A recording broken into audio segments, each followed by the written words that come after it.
Hello. Today we're going to go across the stars. Welcome.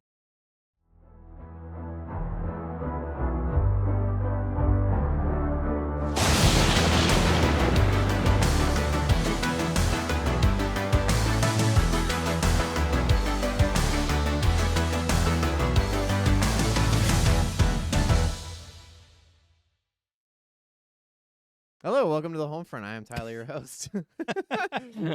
My intro was to avoid saying welcome to the HolmFront twice. So there But you now go. you've said it twice. Now I've said it twice. Dang it. You ruined it. Shoot. I am Tyler, your host, and to my right, as always, is Mitch, my overly friend. Mm-hmm.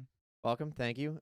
So today is a bit new, a bit different. We've been trying to reformat the show to deal with what we want to deal with, trying to figure out like what exactly our niche is and then how to best portray that. So today, this is actually going to be a two-part series. So this first one, we're going to be starting with Abrams, but his Star Trek takes first off. Yeah. Which There's two Star Trek movies. Yep, his two, and then the sequel we'll be doing with Star Wars. Now we've dealt with Star Wars before. We've dealt with the sequel trilogy. This time, we're trying to put it into a broader narrative. So the first one, Star Trek, is about remakes. Yeah. So before we get too lost in the weeds here, because I kind of proposed this episode, I've been watching a ton of Star Trek lately, and I revisited the Abrams Star Trek movies, and I was like, these are actually pretty good movies. Why did these succeed where his Star Wars adaptations failed? And I thought it would make for a very enriching conversation. But since we've not actually talked about the Star Trek movies, Abrams Star Trek movies at all on this show, I thought it would be worthwhile to make sure we had at least one episode to give some deep dive tidbits on the two of those films. So that way you have some background. And so the second episode in part 2, we will talk more about the Star Wars ones, but we'll be doing a lot of comparison with these movies, and so where the Star Wars ones failed. And it's not just a comparison of Star Trek versus Star Wars. It's a comparison of remakes versus sequels. Yes. And all that encapsulates. So, starting with Star Trek. Well, you wanted to do a quick housekeeping bit first, right? Yeah, I guess I'll throw that in the beginning. So, with the I'm giving you the bait. I thought you said. You did. You're right. I totally failed that. So, like I said, reformatting the show Tuesdays at 4, or I've just noticed that we've gotten more traction on Tuesdays. Tuesday evenings. You finally figured out. I figured something. You analyzed it with a team of scientists. I did. Yes, and they came back and they said Tuesdays 4:00. Don't tell anyone the aggregate else. was right there. No, I've just in my own like kind of personal review have noticed that it does a little bit better on Tuesdays at 4. So I'm just gonna stick with that for now. If we ever change it, obviously we'll make that announcement or whatever. But I figured let's just stick with the consistency and see how long we go there, and maybe we'll get some traction. The other one I wanted to do was Saturdays at 10 a.m. So I've been releasing trailer reactions, smaller type videos, and that's not all we're going to be doing. We got some other ideas in the works but they're going to be shorter form, a little bit more entertaining. I have some ideas in the works for like far future, but we'll get into that later. But I wanted to lean more into the creative aspect of our lives. So one is obviously evaluation of things that we consume, but the other aspect of our lives are things that we create, and I don't feel like we share a lot of that here, and I wanted to start doing that as a way of like sharing what we do, how we do it, that kind of thing, and then eventually, hopefully, becoming successful artists. But we'll see if that happens. Yeah. Well, I mean, yeah, because part of it too was, we got distracted with the whole Oscar season because I want to watch all our Oscar movies. I mean, it wasn't distracting. It was actually an interesting look into the artistic merit of culture and, what it interacts with. But yeah, I get what you're saying. Yeah, and I think, we're still going to review like newer movies and stuff because I think that's worthwhile. Or like even, sometimes it's nice to review a trailer or something in particular that seems like everyone's talking about. So there'll be like the regular show, which is like this one where we're talking about, some older movies, but we're talking about like Abrams as an artist and a filmmaker and like what he did with these movies versus these others and like the broader conversation that unravels. And then every now and then we'll splash in like regular movie reviews of something new that's come out that, we happen to see, or we think like, oh yeah, people are probably going to be very interested to hear if they should go and watch that themselves. Like Mickey 17, which was the last one I think that was probably aired. I say probably because I don't know, because these episodes are going to be the most abstract YouTube time. It's like because they got it because it doesn't make sense to do a review of a movie like 2 and then months. release it 2 months later. Yeah. Yeah, it's like it kind of needs to be right when it comes Right. out, but this stuff, it's like it's regular, but it's okay. There's kind of a lull. There's nothing in particular we want to see. We've covered everything, so now we can go back to the larger stuff that we wanted to talk about. And this may at some point shift the schedule, but as of now, we're shooting for Tuesdays at 4, Saturdays at 10. We'll just go with that for now. We'll do our best. Yeah. It's a typical thing. Like, this is a lot. It's not hard necessarily, but it is a lot more involved than I imagined it would be. I thought I was just going to jump on a mic Very and much just ramble so. on, but especially now, we put a pretty beefy script for this guy. We're going to try and stay more structured. We're going to try and stay, I don't know, more relevant, I guess, within these talking points. And Speaking of, we should get on that. let's get on it. So, okay, the first question before we even get into remakes versus sequels is, since this is about Star Trek, might be useful to give everybody a little bit of background of where we're at with Star Trek. So, why don't you go first? Tell me a little bit about what's your background with Star Trek. What did you watch like growing up versus recently, and what are your sentiments about the concept of the show, I guess? So, I'm actually Or Gene Roddenberry's vision, I should say. I guess I should have looked up some of these dates, but when I was a kid, we didn't have cable for a long time. When we finally got cable, I discovered this thing called Star Trek, and I was a big Star Wars fan already. So Star Trek, Star Wars, like to me, it was just like, ooh, stuff in space. I didn't really or I didn't quite evaluate the differences back then. But at the time, this was not when it was being released, but at the time they did have reruns of The Next Generation playing. Yeah. So this is the 90s, I believe, when that actually aired the first time. For me, it was 2000s when I was watching it. But Okay. the other show that was running that had the same title, Star Trek, was Deep Space Nine, which is something that is not as well received by a lot of the community, from what I understand. But in my opinion, it was like Star Trek. It doesn't matter. I'm watching. So I figured out the times, and I had a schedule and stuff of like when Deep Space Nine was on and when Next Generation was on. And I ran up to my mom one day. This is the only reason I remember this, but I ran up to my mom and I was like, okay, so Next Generation's on Monday at 4 and Deep Space Nine is on Tuesdays at 3. So that should be able to fit my schedule around this thing. So can I watch TV at these times every week? And she's like, no, you don't need to watch that much TV. And so because of that, it like crushed me because I was like ready, right? I could follow the narrative if I watched every Monday at 4, but I wasn't allowed to. So that was like my childhood.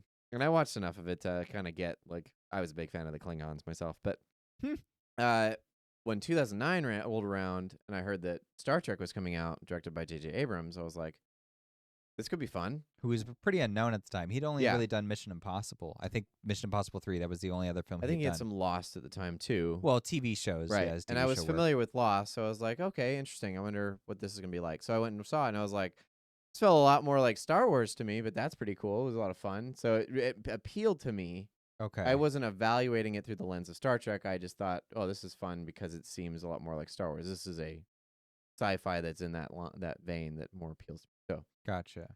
And then I saw Into Darkness and Beyond subsequently. And then at some point I then you went back and watched the original, okay. the Desilu Productions, which I then bought you a Yeah.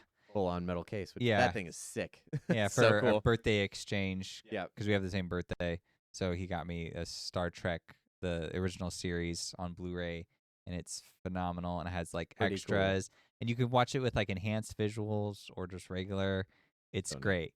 And that's a nice segue over into my background with it, because I had watched a little bit of Next Generation reruns when I was younger, just like when my family was watching it, and I was gravitated towards it. I thought it was awesome, but I was really young, so I didn't really make it a clear enough priority how much I wanted to watch what that was. But I also didn't really understand it. It just felt like this big thing. And sometimes when something is like really big and enrapturing, I have this instinct to not get engaged with it and not watch it, because it's like I love imagining what this could be, and that kind of is like satisfying in and of itself. Okay. So I think Star Trek kind of was like that for me, where it felt really big and interesting, and I just didn't want to ruin it by learning everything and then not having anything more.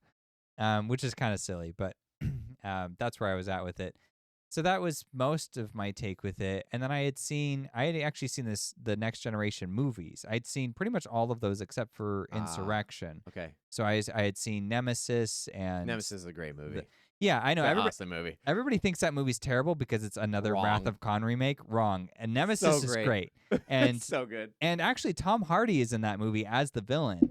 He is. Yeah, that's him as what's his name? Syndron or whatever. And he's phenomenal. He's makes a really great peak evil 90s alternate sci-fi Picard. Right Yeah. It's so great. Yeah, so Nemesis was my favorite of those. Then there was the Borg one, First Contact, which I liked as a kid, but oh, and then anyways, what happened was I had gotten sick a few years back, and I was basically bedridden, and Star Trek, the original series, was on Netflix. So I binged watched the crap out of that. And then that's when you got me when I got better, the series. And then I did a rewatch of it not too long ago. And then I rewatched, or I not rewatched, but I watched all of the Star Trek movies, all the theatrical films, all of them. So I've seen them all, including a rewatch of the Abrams ones. So I've not gone back for the other TV shows. I'm mostly just, my background is inundated with just like the original 1960s, Kirk and Spock stuff. But when I rewatched the Abrams movies, I was like, these are pretty good movies. Let's talk about this because this is an interesting subject to compare it with the others. So that's kind of where I'm coming at it with this. Okay. So let's provide a little bit further context then, because so you know all this behind the scenes stuff. You're watching a lot of how they were making it and the original vision and stuff. Some, not like a ton, but yeah. But you have more knowledge than I do. But one of the interesting things that you gave me, which I think provides some interesting context for the overall narrative of what we're talking about, is they had a pilot episode that almost just tanked. Yes. So let's go into that first. Okay. So sure. we can kind of see like the inception of this. Yeah, okay. Yeah, I do think that's relevant. Which, by the way, quick side tangent, when you got me Star Trek, I also got you Big old Star Wars book. Yeah. I'll have to show it on the show sometime. It's pretty sweet. And it's got all kinds of crazy cool behind the scenes visuals and things like that. It's all like back in the behind the scenes pictures, and it's a thick. Anyway. Yeah. So like you're the Star Wars fan, and that's coming up a lot. I'm the Star Trek fan. I freaking love Star Trek. Star Trek is my jam. So when I watched this, I was just enamored with it. I've also been to a Star Trek museum, which was rad as hell. I actually didn't know I got that. to be beamed. It was so cool. Anyways, okay, you asked a question. Let me answer your question. Go for it. Okay, so the original pilot episode, which on the set that I have, it plays through, there's a version that lets you watch that they showed the producers, which includes added footage that was never really properly restored. It didn't get the added color or whatever. They basically portrayed this, like they showed this long version to the studio, and the studio, almost all of them did not like it. They thought that Leonard Nimoy looked like Satan, the devil, so they thought it was satanic. They didn't like any of the characters. They especially did not like the woman who I'm not sure if she was Roddenberry's wife at the time. She plays Nurse Chapel in the original show, but she was originally supposed to be the first officer. Okay. So they didn't like that. They didn't like seeing a woman in charge of that kind of position. That's fair. And everyone hated it except for one producer, and he was the one in charge.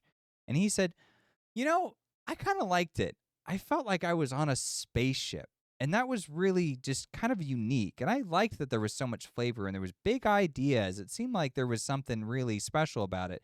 So he gave the green light. But under the compromise, they said he had to get an all-new cast because they didn't like the cast at all, but he could keep one person from that. And he made the right call. He kept Leonard Nimoy as Mr. Spock. Absolutely. And he promoted him from science officer to first officer, and then he replaces Captain Pike and puts in Kirk. And to be honest, I actually agree with the producers on this call because the original cast they were not working with each other very well. They just didn't seem to. They had no chemistry. Everybody was a big downer. Everyone was frustrated and miserable. Pike and just is like, very ugh. stoic and serious, too. Yeah, he's stoic and serious, and then the doctor comes in and he's like serious councilman, and then like Spock is serious, and then the Nurse Chapel character, who's really the first officer, she's serious, and she got to keep her part, but it was just like heavily demoted. So because Nurse Chapel's in it, but not very much, so I don't think they really cared Gotcha. about that one. But like, Which, by the way, this is still the first episode. So it's just their pilot. If yeah. you watch episode 1, you will see the cast, including Captain Pike. And then this episode 2, you'll see. And then it like, switches the to Kirk, rest and they of the don't address cast it in yeah. any way. Yeah, They actually do exactly. address it later, but we'll talk about that, I'm sure. Yeah, in they a do different kind of set. address it. That's right, but it's a different actor playing Pike Yeah, at that point. can't really tell, but yeah. Yeah, but anyways, so it was interesting because Star Trek, and like one of the things that he talked about, Roddenberry, was like his vision was like this kind of idealistic future. It's one of the few stories that actually does utopia right, because utopia fiction is super difficult because there's no tension. If everything's perfect, what are we doing? Yeah. So the idea is that, well, it's perfect for humanity. They've settled their differences and they're done with that. But the rest of the galaxy hasn't gotten there yet. And so now humanity gets to be a force for good, and they go out and they have these expeditions and they encounter all sorts of weird and strange things. And that's what makes it exciting to watch. Is there something else I got to add in that about like the appeal of Star? Oh, yes. So like, I guess the main thing about Star Trek was that it's a very progressive show. It was for the time, and in every way conceivable, because the cast was made up of like men and women and all sorts of different races, which was not seen at the time. Nope. That was something that, in fact, Roddenberry said that he was told repeatedly that you're going to get tons of hate mail over this, and he said to date he had never gotten a single letter. So apparently people actually did really like the show. Well, this is also put on by Desilu Studios, who also had a lot of progressive values but difficult times producing. Interesting. Because you had Lucy, who was the main character of her own show, which was pretty unusual, but she had a Cuban husband who would show up regularly on the show. Oh, interesting. Which produced a lot of, Yeah. But they had the most successful production company at the time, which was Desilu Productions. Interesting. Which is the one that produced this show. Anyway, interesting. Little yeah. tidbit. So it's just interesting to bring up that cultural context. This will be especially important when we're talking about This is a Star time where Wars they didn't Part even 2. they wouldn't allow husbands and wives, which was actually their relationship. Lucy was married to Desi. They wouldn't allow them to be in the same bed on camera. Yeah, no, you had So two separate beds. This is the time that this was made in, and now he's like, okay, not only are we going to have these values where people are really tough with the racial relations. This is the 60s. They're going to have black characters, they're going to have female characters, they're going to have Asian characters, and they're all going to be on this ship, and this is going to show the progressive nature of humans in the future, this utopian vision. So just to give some context as to like what this meant, not only in the context of the show, but in the context of when it was made. Yeah. It's incredibly surprising it didn't get a lot of hate mail for that. Yeah. It is surprising, but it's also like a little bit of restored faith in humanity. Agreed. Like everyone was like, this is a cool show. It's a great show. And it was. And it's one of the Still is. Yeah, it's fantastic. And like the 1960s was just like consumed with Western shows. And so he actually, I think, lied. He said, well, it's kind of a space Western is what he told them. And then when he gave him the pilot episode, it had nothing to do with Westerns whatsoever. And they were mad about that. But I guess he made it fairly convincing sci-fi that at least one guy got interested in, so he got the approval. But, there's one thing, and then we'll move on. There's one episode, it's actually not an episode I like very much, but it has one line in it that I think is really good. And it's the episode where they encounter Abraham Lincoln. Did you see that one? Probably. I don't recall this one directly. So they encounter Abraham Lincoln somehow, and they bring him on board the ship, and he's like talking with everybody. And then he says something to Lieutenant Uhura, and he uses the word like Negro or something like that. And then he like corrects himself, and he's like, "Oh, I'm sorry. Like in my time, that would have been an okay term to use." And then Uhura says, "It's fine." Like, and then she says, "In my time, we've learned not to fear words." And I thought that was almost like a great moment. That was kind of like the thesis of Star Trek as a whole. It's just like, we're not really afraid of this stuff because in Star Trek, you boldly go, There it is. So yeah. Anyways, Roll credits. We're just gonna end the freaking love episode there. Star Trek. Okay, so let's talk about remakes and sequels for a bit then. Okay. So yeah, all that to say, now we've jumped into 2009. Abrams has we'll call it a remake. It is a remake. It is a remake. Yeah, because the remains Star Trek ties. 2009 is not a sequel. Because there were Star Trek movies. The last one was Star Trek Nemesis, and they were like, we need to reboot. And a reboot is when you take something and you're gonna start over from scratch, and you're remaking it from the ground up, like from the beginning. And so they're going all the way back to the original series, but it is in a movie format, and that's going to give them some limitations, but also some advantages. So I don't know how much you want me to take this. You might as well just keep going. I mean, this is. I'm Okay, probably gonna just be taking interrupt the me if brunt I'm of talking Star too Trek. much. Okay, got it. Okay. So first limitation, I'm just going to go over a couple of brief points.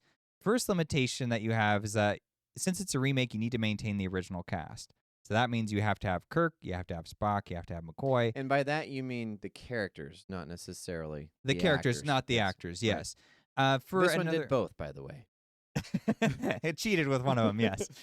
But if you look at other stuff too, then like a broader context, the example I kind of want to use is the Tomb Raider reboot that they did in I think 2012. If You're that talking was about the game. the game. See, in the Tomb Raider reboot, who's the main character? Lara Croft. Now, is she exactly like the Lara that we know from PlayStation 1? Not necessarily, but it's an origin story, and it is Lara in the title role because it's Tomb Raider, and you can't really have Tomb Raider reboot Your without updated Croft. version. Exactly. So you have to have. So that's what I'm saying. Like, but that's a limitation when you're doing a reboot. It's Right. there is an expectation that the characters that we know from that original story have to be there. Okay. The next limit. Or actually, I'm going to bounce around. But there's also an advantage you get. So you can reinterpret those characters. And so you can get a different cast who's going to be a different actor, who's going to have a different interpretation of that character. And just like the Lara Croft reboot, since it was not just a retelling of the Tomb Raider story, but also going further back than when even the original started, and to show like how did she become, the Tomb Raider. The character is going to be different because it's in a different story. So you actually have room to breathe to explore those characters. So you have to keep the characters, but you can explore. That's the first point. The second point is you've got to recapture the same look and feel. But within that, you're okay. Wait, you have a point here, which is why I'm getting a little lost. So you got to recapture the same look and feel, as in it's gotta, like, for example, if you're in Star Trek, you've got to have phasers, and the phasers should have. Sure. They can have an updated look, but they need to recapture like the sense of what they were. It needs to from the past. function the same. And it needs to function the same. Yeah. And the interesting thing about just to add like a count or this is an aside. The interesting thing about 2009 is that he had plenty of examples that he could pull from. And this isn't just Abrams. We actually looked at the writers. He had nothing to do with the writing. But they had multiple examples, right? They had the original Star Trek. They had the Next Generation Star Trek. They had Deep Space Nine. They had a bunch of movies. They could have done whatever they wanted. They went back to the original. They went back to Kirk and Spock.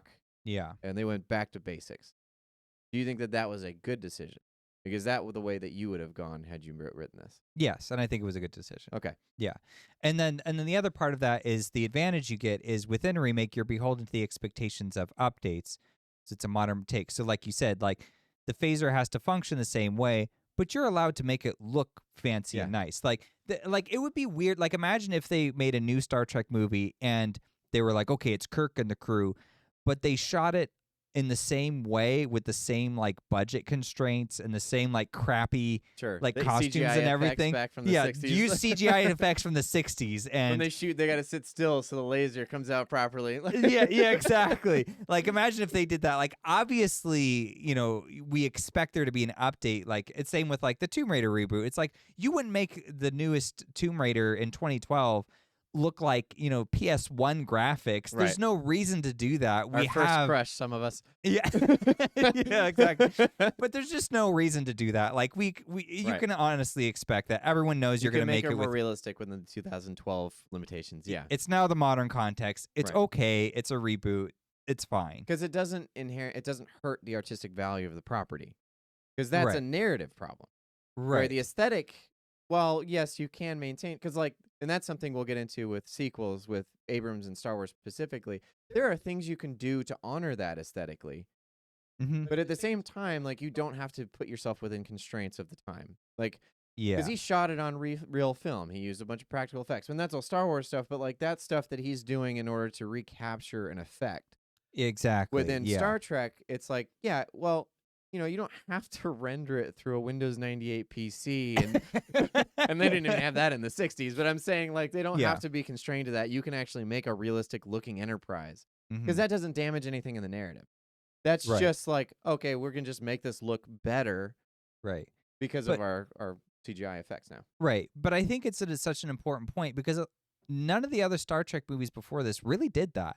Hmm. They just took the sets like from the original, and that I mean they bumped it up a little, but it just is like, Pretty plain, so yeah, for the yeah, most I'm part. like, these feel like really like you could just even at like plenty of other movies were doing a lot more at the time that Sure. those movies were made.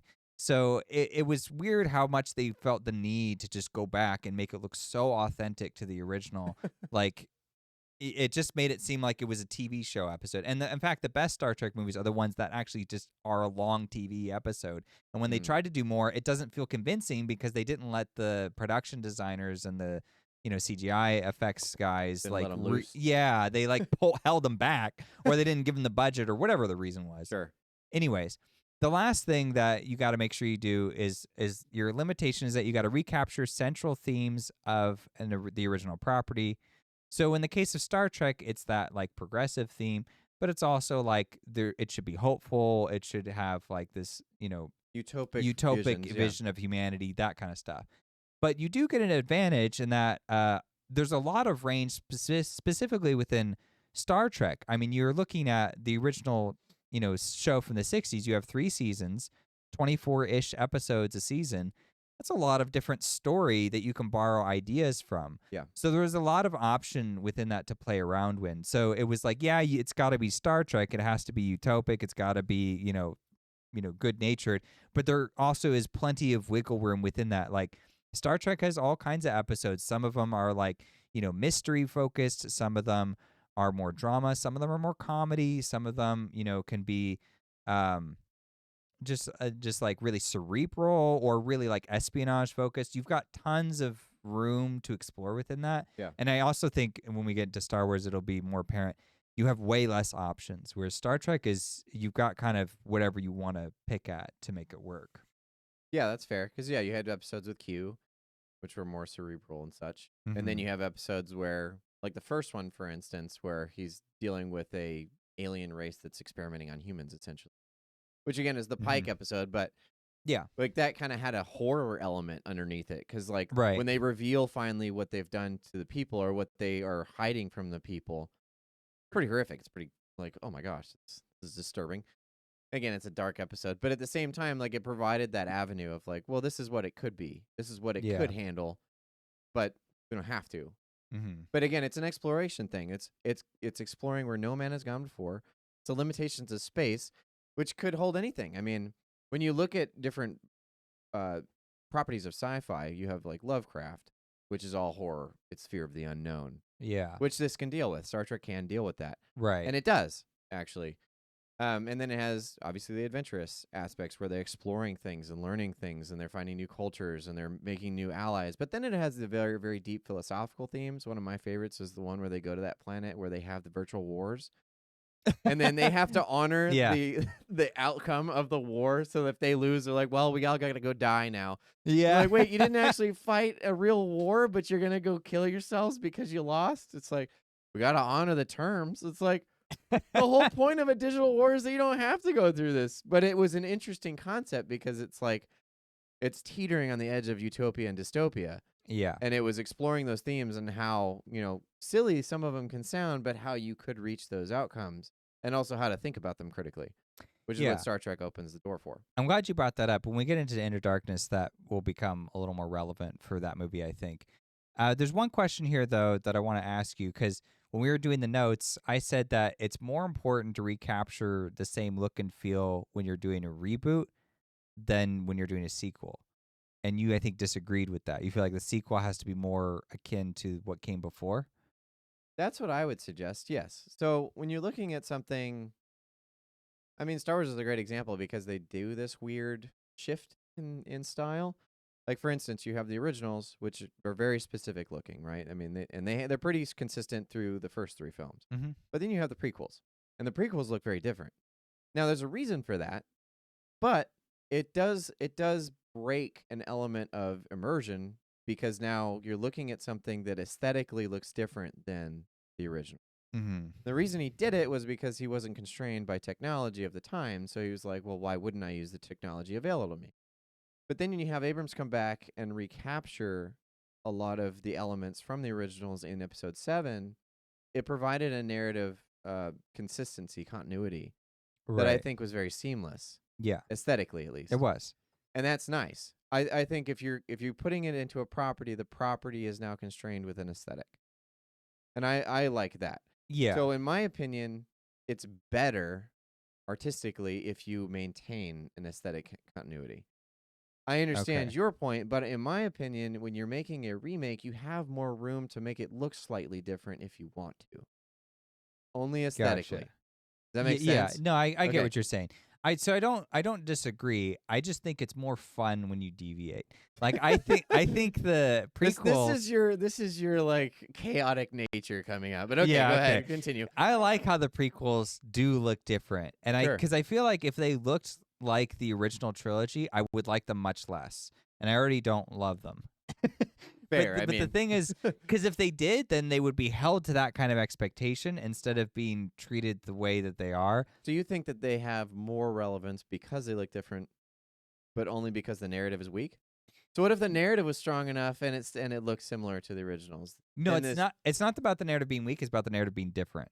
Okay. Because it is a different type of story. So okay, so then it would call for a different aesthetic. Yeah, Because I it's think not the same story. Yeah, and I Okay. mean, and All right. sometimes it is just fun. Like I'm thinking of like the Harry Potter movies, and like every time they get a new director, it's a vastly different style. Yeah. But I really liked that because I got to see a new interpretation of Hogwarts before that series eventually had to end. Here's the thing about so Harry Potter specifically though, is about growing up with the main character. So there is And- more justification. And there's more justification because he's going to see Yeah. it differently each time he goes back as he grows older. Right. So there's a much stronger narrative reason for that to happen. And I Yeah. get your point with the narrative difference. Like telling Anakin's story versus Luke's story. Yeah, it does. Not the same. It's not the same, and it does lend to some aesthetic differences, for sure. And they're different times as well, so you can kind of get away with, like, well, this is, Empire, and this is pre-Empire. Whatever. Like, you Mhm. have reasons within the universe. But he was also using different filmmaking techniques and different CGI and, He definitely went too green far screens with and it. stuff. So, yeah, and that lends to it looking different coming out. Like, it's going to be different when you're capturing it that way as opposed to the way Yeah, it it's was going to in be different 77. regardless, Yeah. kind of thing. Just like how the Abrams Star Wars movies do look different from the originals. Very course. similar, but they do still have like a degree of difference, and that's good. But that's the updated but Right. referential. Yeah. Whereas with Star Trek, in my opinion, I mean, he did update it in a lot of ways, but it's different because it's an action film specifically. It's Yeah, action yeah. adventure. That's the route he went with the movies. Uh-huh. Whereas not the entire show is like that. But the show is meant to be exploratory, so you leave room to do all these different times, so it doesn't have to be shot like an action film each episode. The way Yeah. he's doing it is like, well, this is an action, but that's one of the many themes within the show, so he can get away with it. Exactly. Yeah. So he can take one and be like, "Hey, that happened in the show." Yeah. Because it would be It's like a impossible. branch. It just kind of like shoots off from that episode, and this is the remake of that. Exactly. It would be impossible to ask any person to write a story that somehow encapsulates all the different range of themes and ideas that Star Trek went over as a series. If you can do that, please send it into the show. Yeah, that's insane. What kind of story in one movie? You would need to make it like some 4-hour monstrosity that's just like Four's kinda diving low. in and out of all kinds of different plot lines It's like and a stuff. 12-hour episode. Like, Yeah, it would be jeez. insane, just ridiculous. So yeah, I think that's way too much. So you pick one, you make that the focus.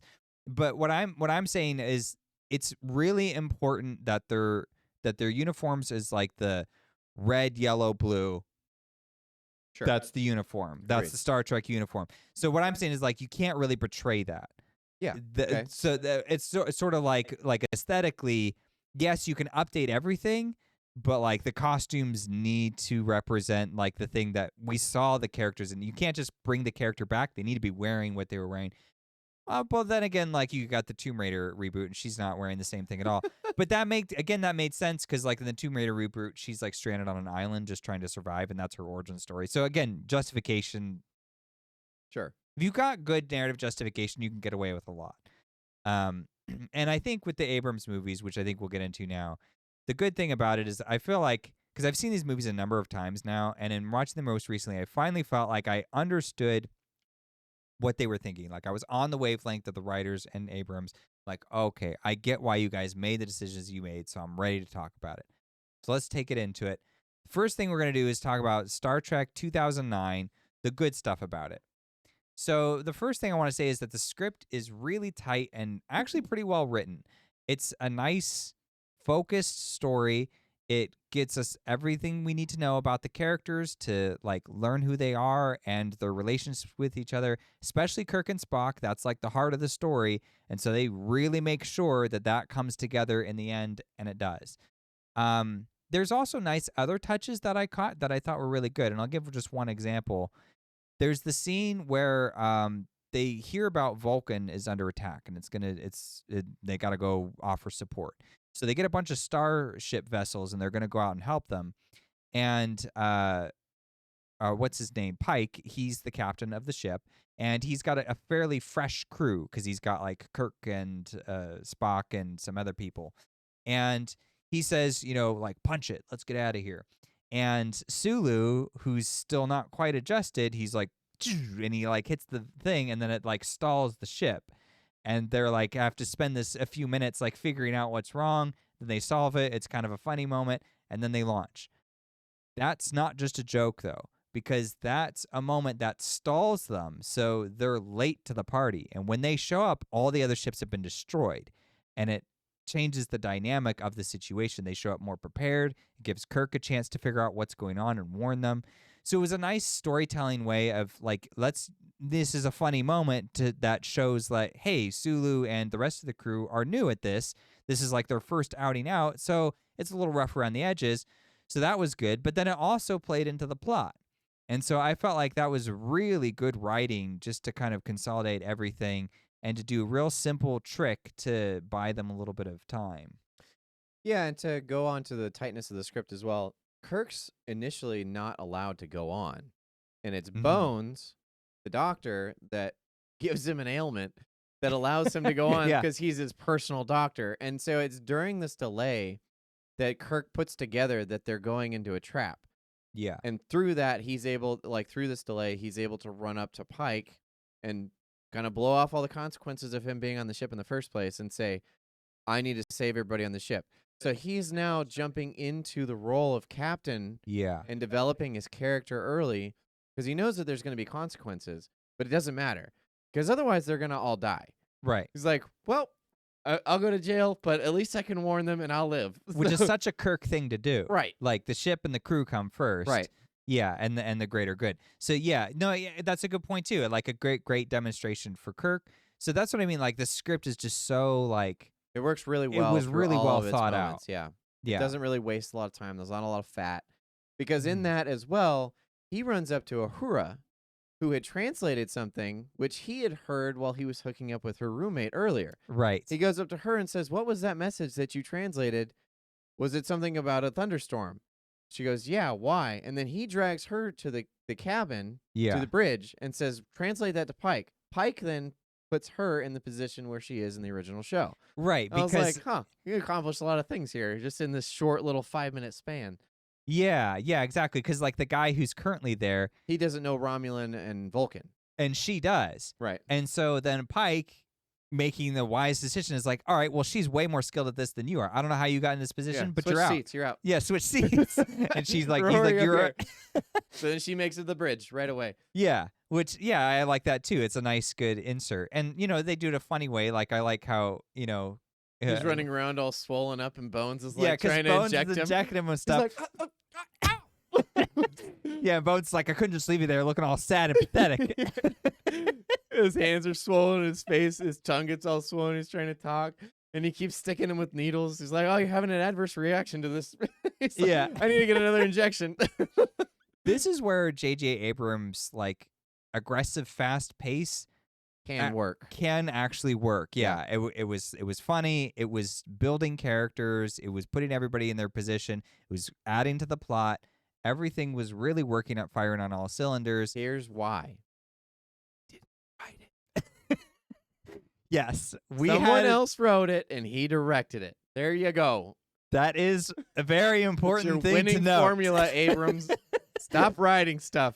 Maybe keep him out of the writing room. Yeah. There are some directors who just cannot, who should not be anywhere near the writing room. Another one is, what's his name now? Who needs to stay out of the writing room? Oh, Zack Snyder. Oh, yeah. Keep him out of the writing room. Just stop doing it. No. But yeah, so but his style lent to cramming all this stuff happening. And Guy Ritchie is another one that does this. He's really good at montages where it handles a lot of narrative relevance in a short amount of time. But he does that really well, where we just explained like how it did all of these things in this short amount of time. And it's just within their like hyperspace jump, whatever it's called in there. But like, yeah, so it put everybody in the right spots to set up for the rest of the film to happen appropriately. And you're right. That is showing Abrams' strength where he's like, okay, I got to cover a lot of stuff all at once here. So let me make it a little bit fun, a little bit exciting, and we'll get everything accomplished. So if the script is efficient, you want Abrams as your director, or at least he's a good potential option because he knows how to keep that rhythm going. And it's a lot that they have to do because they have to sort of accommodate for an introduction to these characters, but they also have to establish their relationships because, it's not a really satisfying Star Trek movie unless Kirk and the crew are getting along or like having their banter with each other, right? So they want to get to that moment as fast as possible and as efficiently as possible, but they don't want to do it with a lack of character development. So there you go. There's all your character development. And speaking of the characters, the film is very well cast. Great I actually think everyone is perfect in their position. Yeah, I really liked, I don't ever remember his name, but the new Spock was fantastic. It's like Zachary Quinto. Okay. Quinto, I think is his name. Yeah, just the way that he portrays that character is like, man, he nailed it. He must have studied Leonard Nimoy or something or sat under it, whatever he did. But man, he was doing a great job. But also, Chris Pine, fantastic. Because he added an element of, there's a lot more energy, I suppose, but he's also a younger Kirk.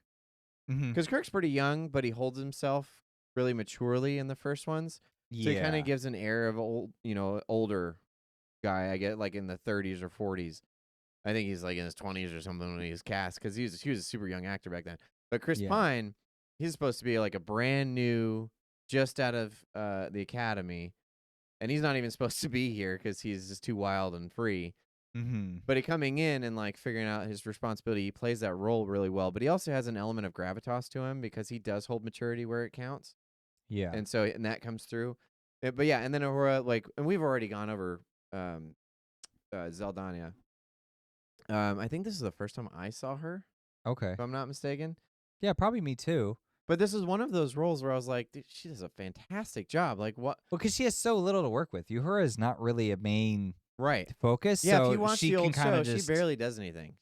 She kind of gives a line every once in a while. But she's just kind of sat off to the corner. So in this one, they make her more of a go-getter. Right. And I think that worked fine. She's one of the main three. It's her, Spock, and Kirk. And then Bones is kind of in and out.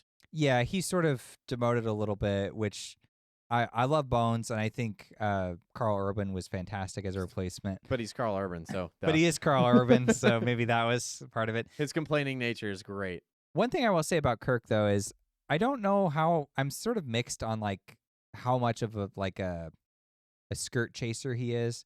Because they really make him a womanizer in both films. They're just like, man, he's just after the ladies. Yeah. And, like, that's sort of a misinterpretation because, like, in the original TV show...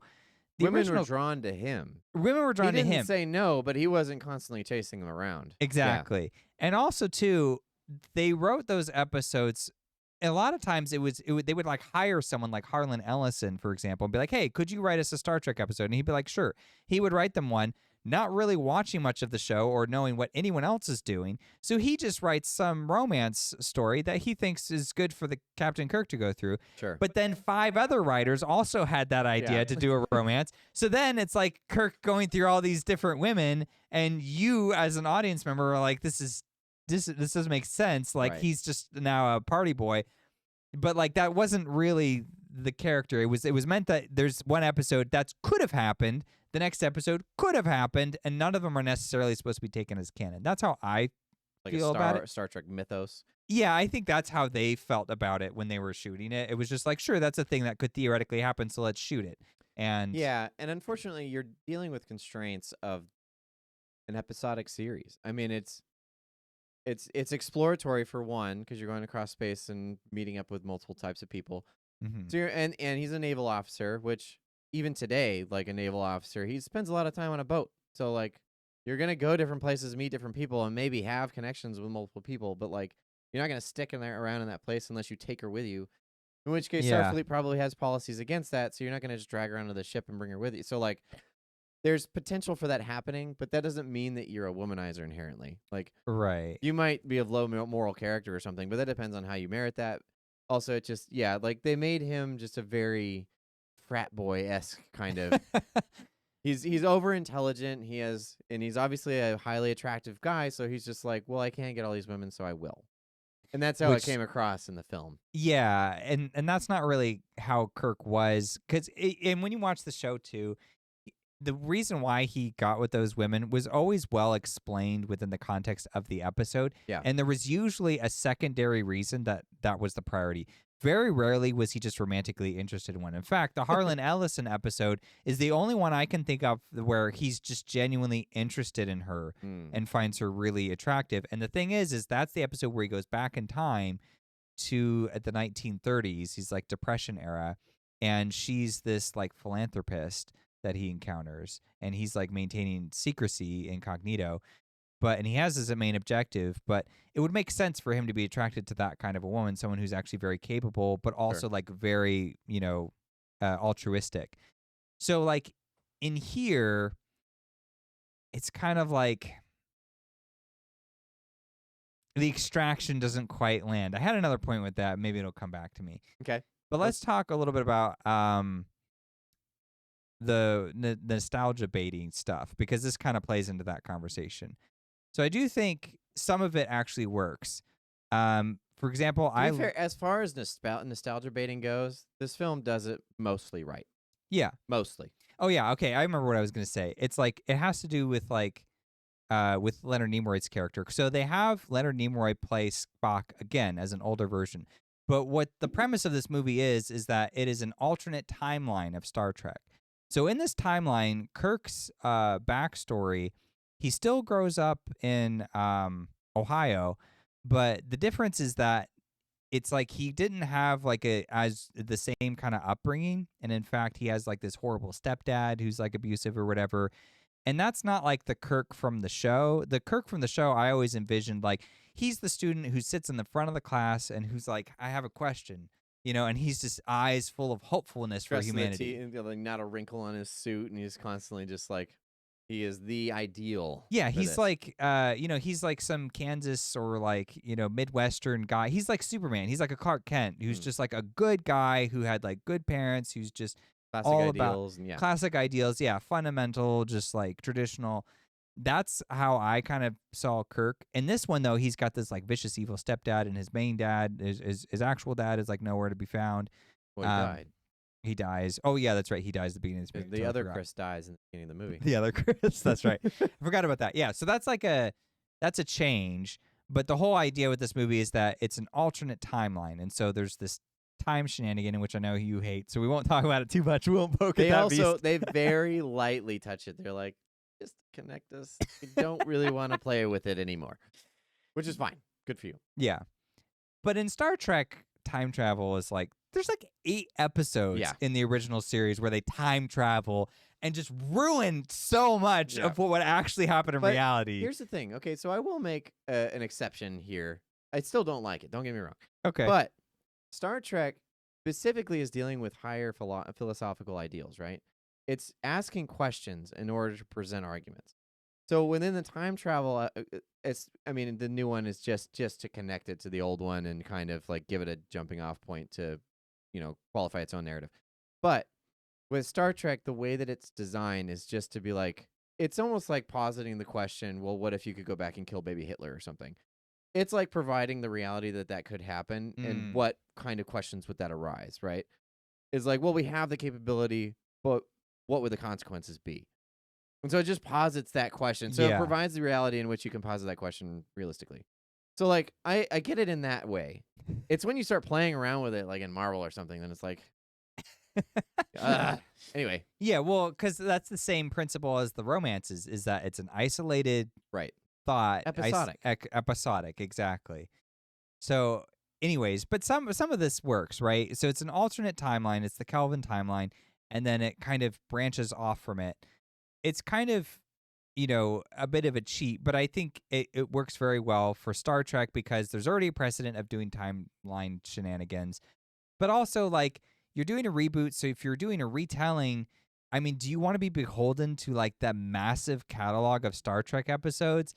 Again, it's like asking way too much of any writer to sort of make sense of all of that. It's like now I have to justify the episode where there's like a Greek god character that they encounter. sure. It's like, so now I have to account for that somehow.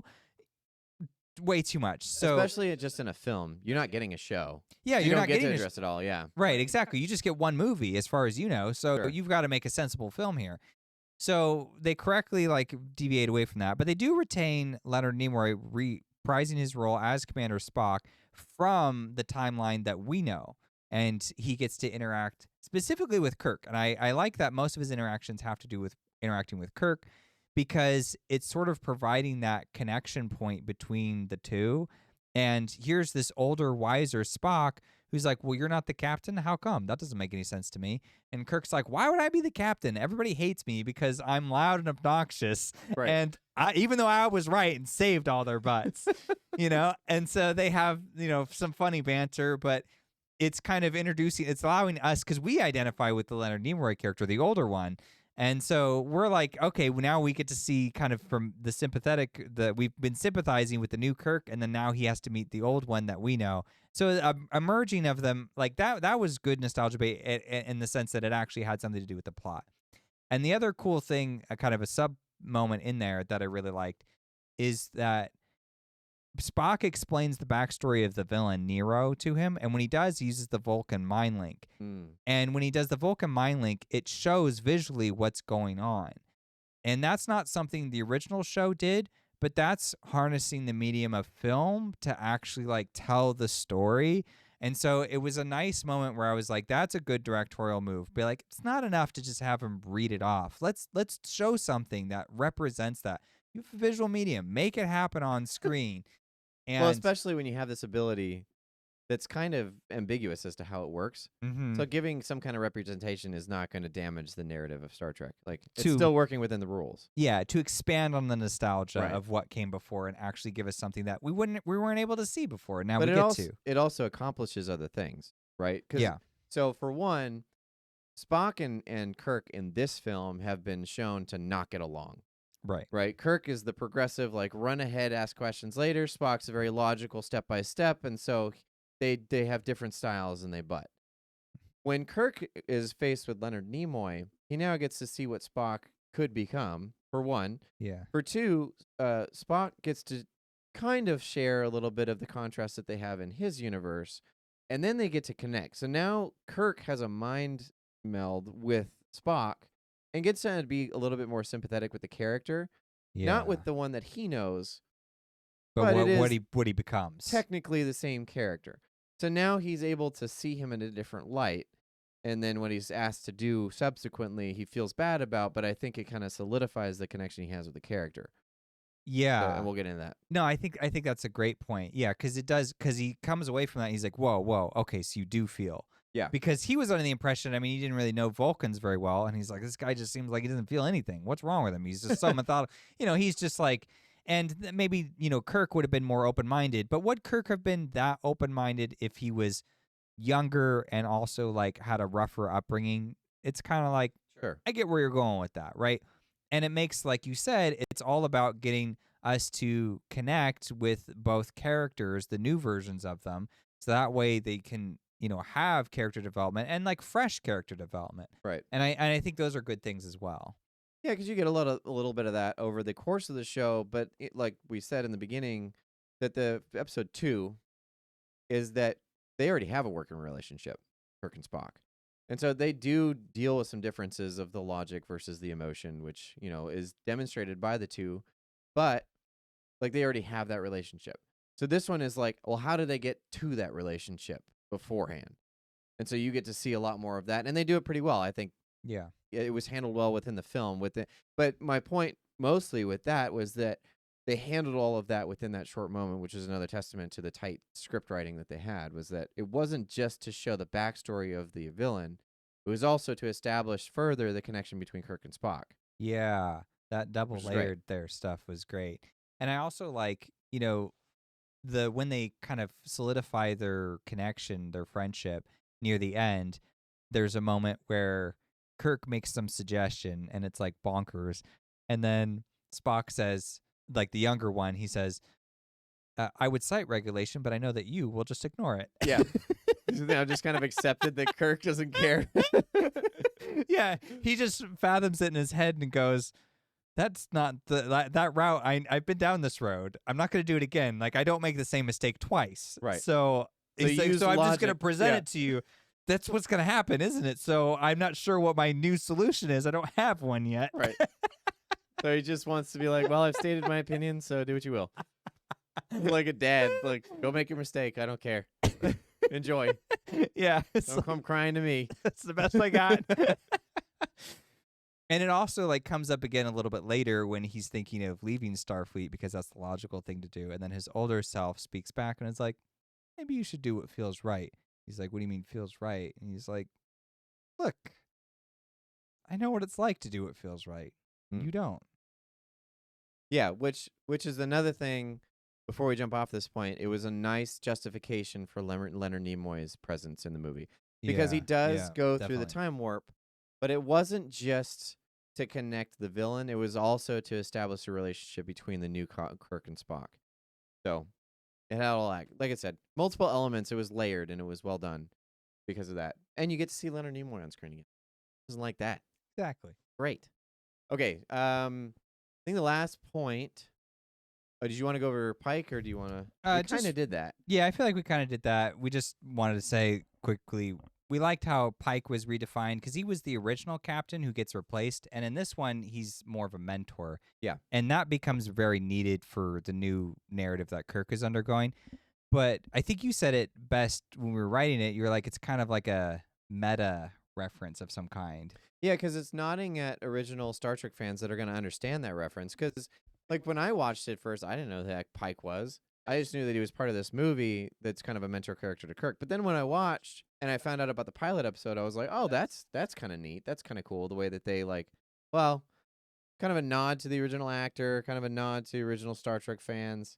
We'll just throw him in here and actually make him narratively relevant.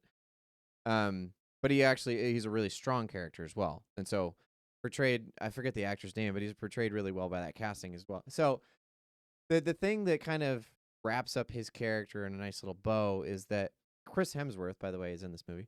He is Kirk's father, and he's attacked originally by Nero and jettisons his pregnant wife out. So he saves his wife and Kirk and sacrifices himself to save his crew. So he does this heroic thing in order to bring Kirk into the world, which is another testament to the character. Anyway, so Pike shows up later and sees Kirk as this kind of overly intelligent but very self-destructive character, and comes in and says, your dad was captain for whatever it was, 8 minutes. Mm-hmm. He's like, and he saved the lives of 800 people. He's like, I dare you to do better with your life. And that's kind of the catalyst that sets Kirk up. And it's a really powerful moment in line, because it was like, Kirk has just put this into context of the fact that he had to be raised with his horrible stepfather, and, my father's dead. I don't get to live with him, blah, blah, blah. Woe is me. And Pike comes in and is like, well, what are you going to do with the life that he gave you?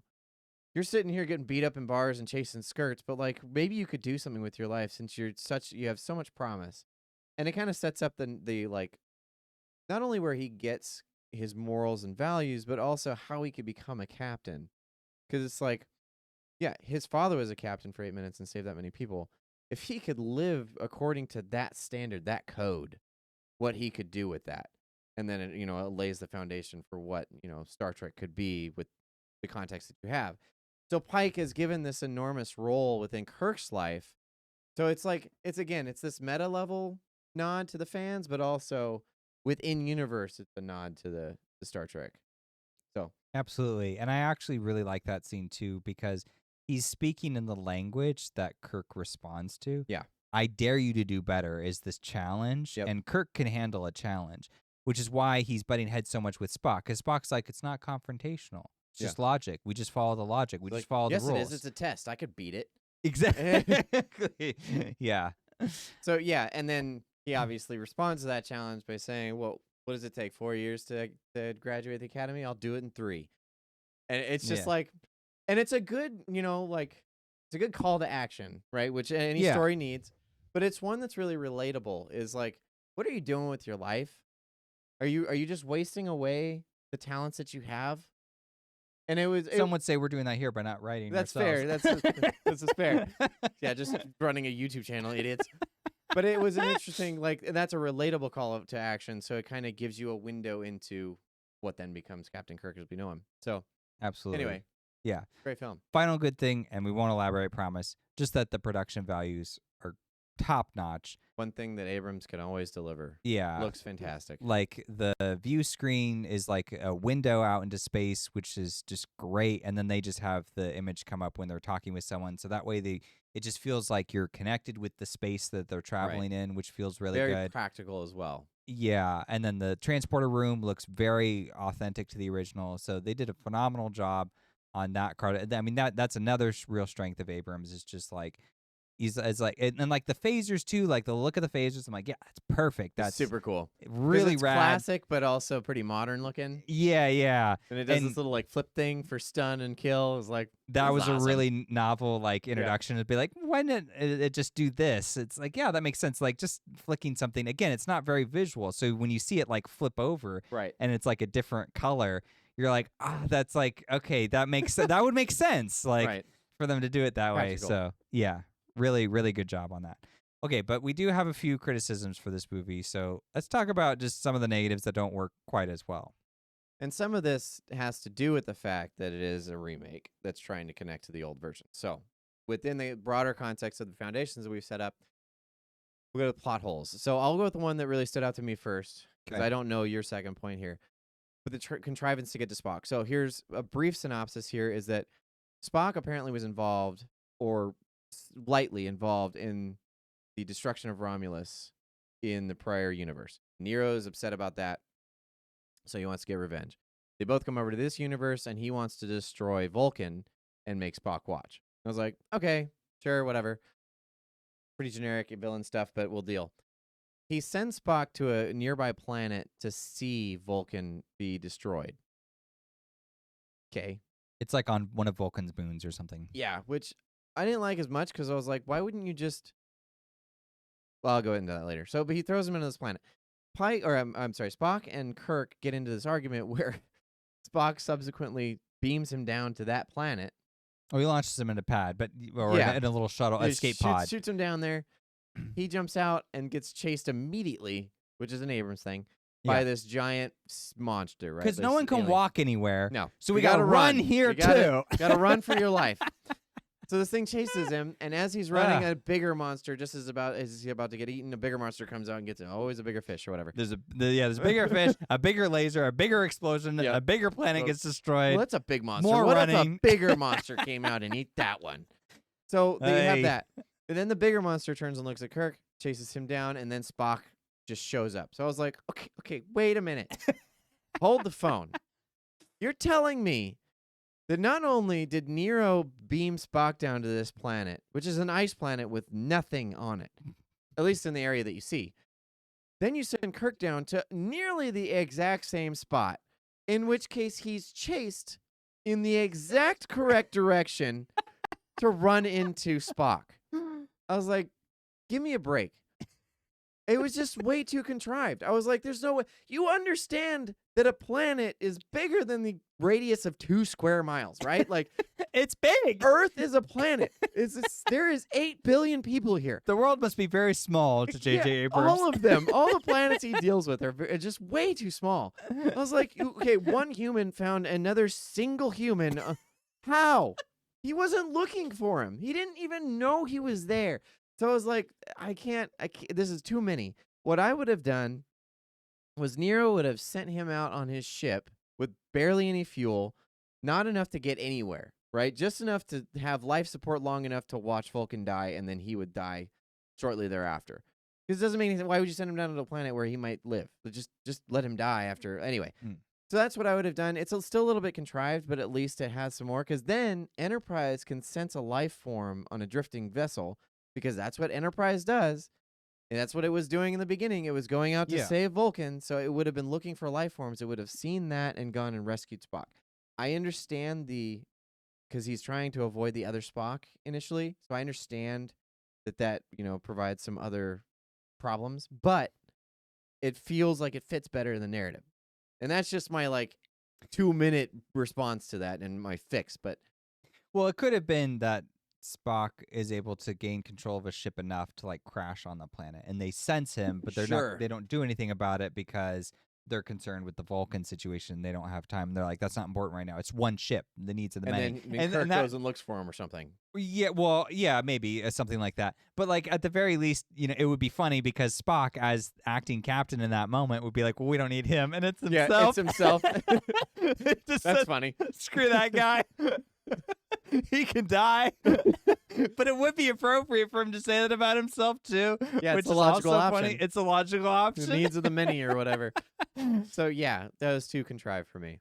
Yeah. And then you had something about the red matter. Okay, yeah. So the red matter situation.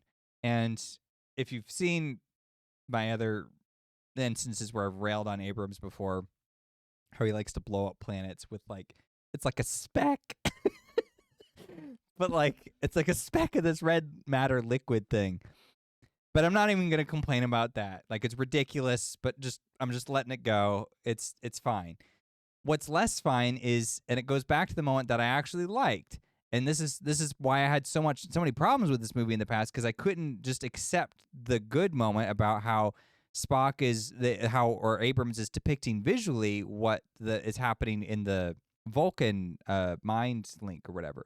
So when he tells the backstory of Nero, I was like, oh, okay, I get what he's doing now. I get it.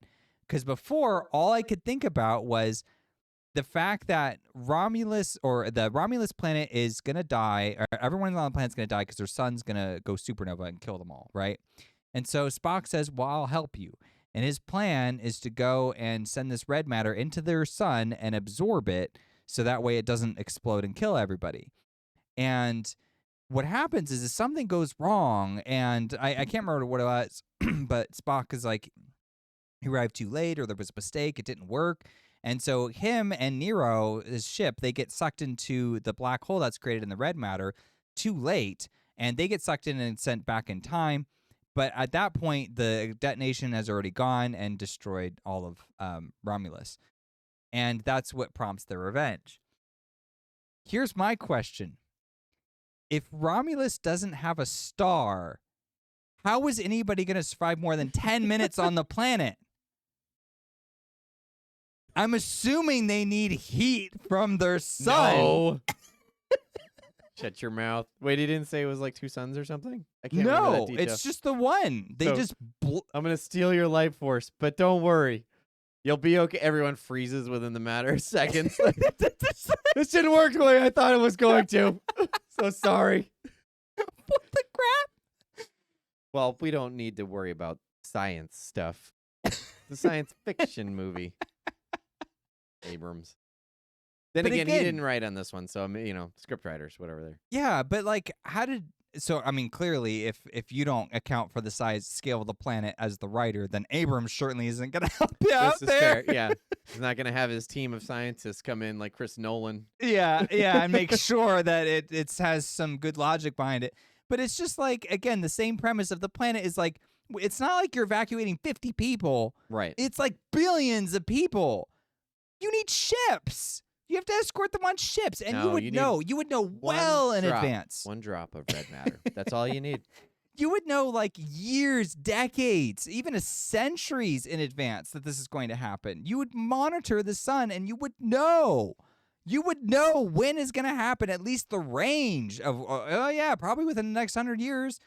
I mean, think about people today are just like, our planet's going to die tomorrow. And it's like, just like, you would have freaked out. They would have had their environmentalists, Romulus environmentalists freaking out, and the Vulcan was on involved. This beetle, we're going to die. And Vulcan was involved. They knew what was going on. They're smart. They're intelligent. So they would have had an organization to like migrate everyone off of the planet to another one. That's the only way you would have realistically done that. You can't remove their sun. They die.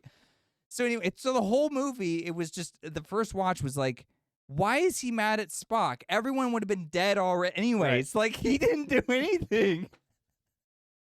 It's just like, if anything, like, his solution would have been more merciful, maybe? That's about it. I don't know. You want to burn to death or freeze to death? One of the two. Okay, we got to get off this point, but that's my big plot hole that drove me crazy for so long. Okay, so then there's a nostalgic reference that doesn't work.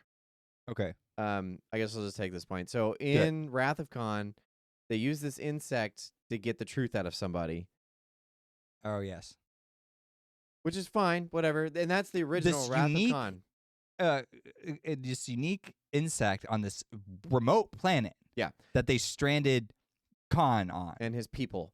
And this is from Wrath of Khan, the film, from whatever that is, the 70s.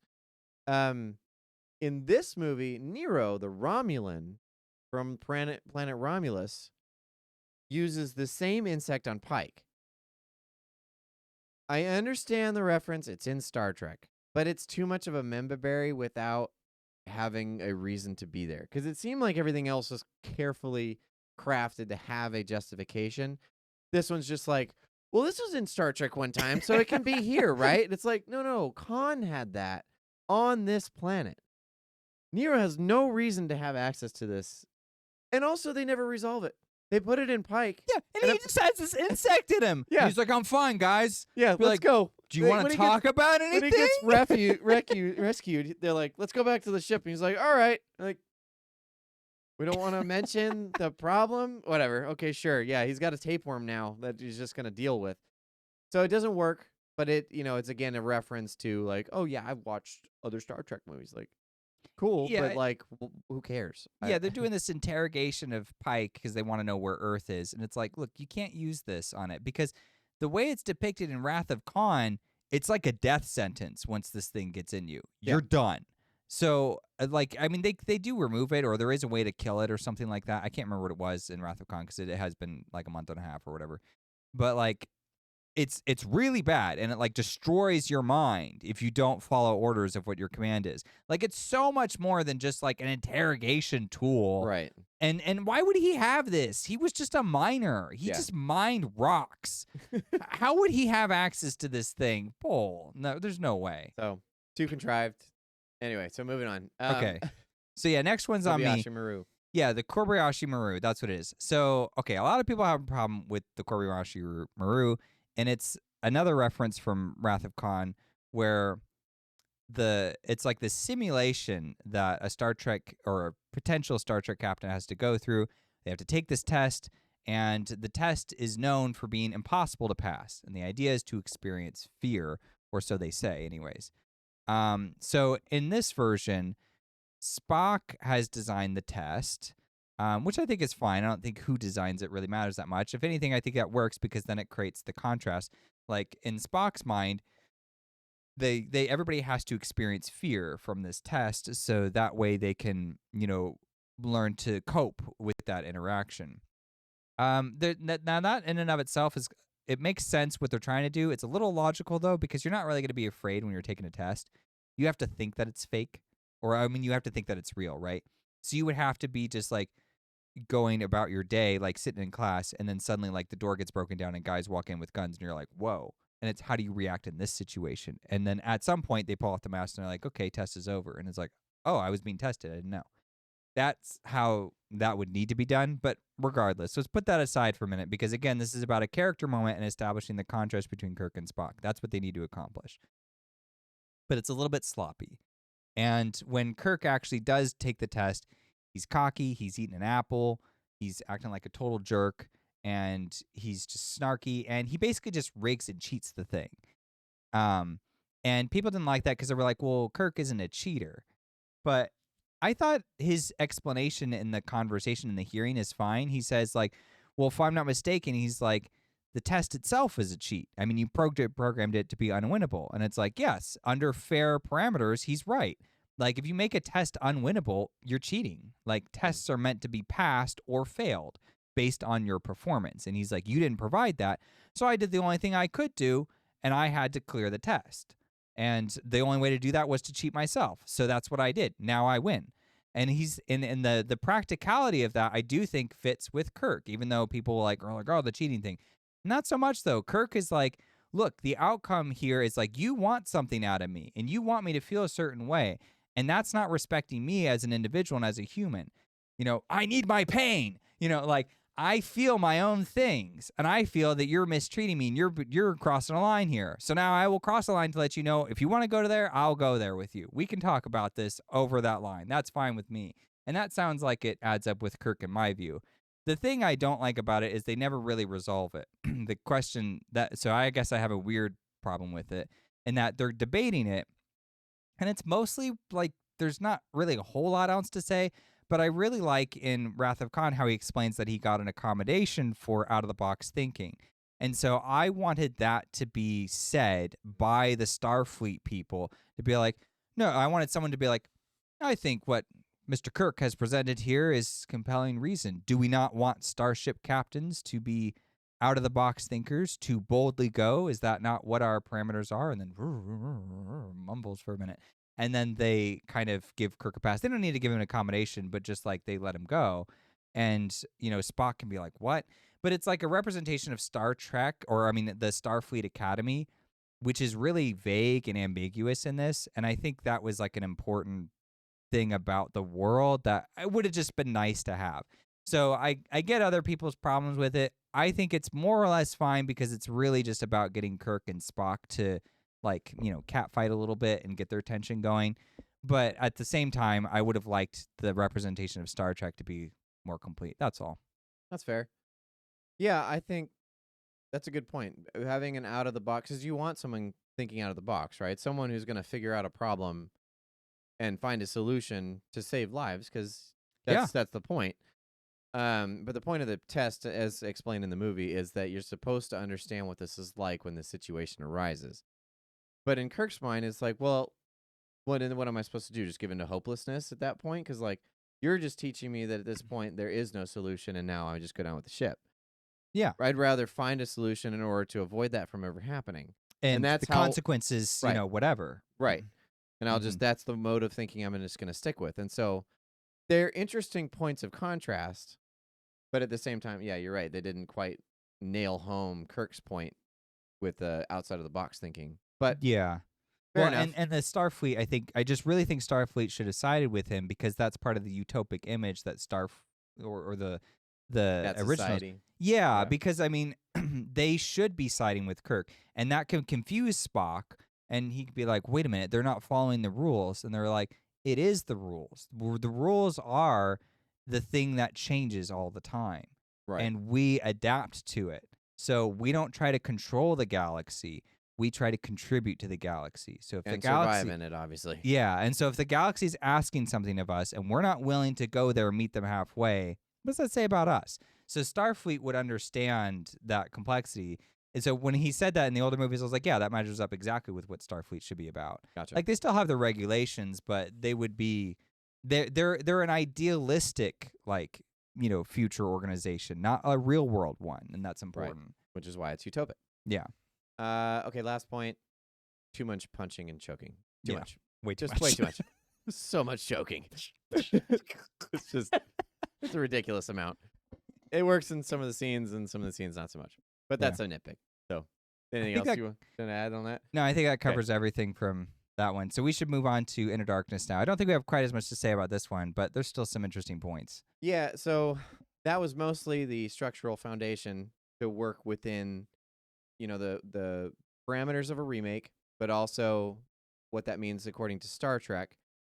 So now that that's all been established and settled, with as few spoilers, I guess, as we could give, uh, we'll move into the sequel, Into Darkness, which was arguably the more controversial film of the two. For many ways, yeah. People didn't like it quite as much. People felt like it was more political, and they felt like it deviated too much from what Star Trek was about. Um, I think I disagree with pretty much all of that, though. I really like this one. I think it's just as good, in some Yep. ways better, in some ways not as good as the first one. It just kind of depends on what aspect you're looking at. Yeah. Same points. We liked the script, liked the cast. Benedict Cumberbatch was a fantastic addition. Yep. I like all of that too, but I also think this one visually is more to It my is. taste. More Not that the compelling. first one's bad, but I hate that like green yellow tint. It's like I understand it looks good, but it's also like a movie that I'm like, yeah, I don't want to looks rewatch just for the visuals. Whereas this one I would. Yeah, the original is making a lot of callbacks visually to a different era, at least with those color schemes. So, Yeah.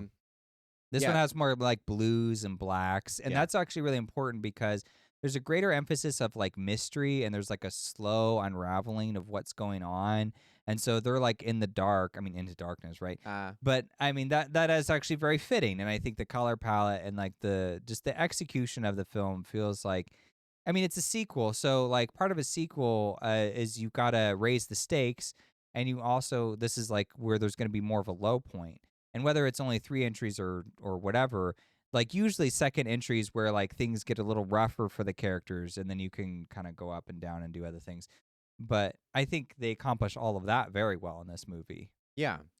And keep in mind too that this one's a little bit different than the first one in that it is a sequel remake. So it is the Wrath of Khan, the different title, but also a sequel from a previous film that was kind of jumping away from the original series. So they pulled Spock in and they kind of use that as a diving board into like, this is our new Star Trek, but then they pull in Khan. And so it's kind of a risky move. It's like, well, it looked like you were moving away from the originals and making your own thing, putting your own spin on it. But now you're pulling in a character that's extremely iconic within the original show/movie. So I get why people probably originally went into this thinking, this is a bad idea.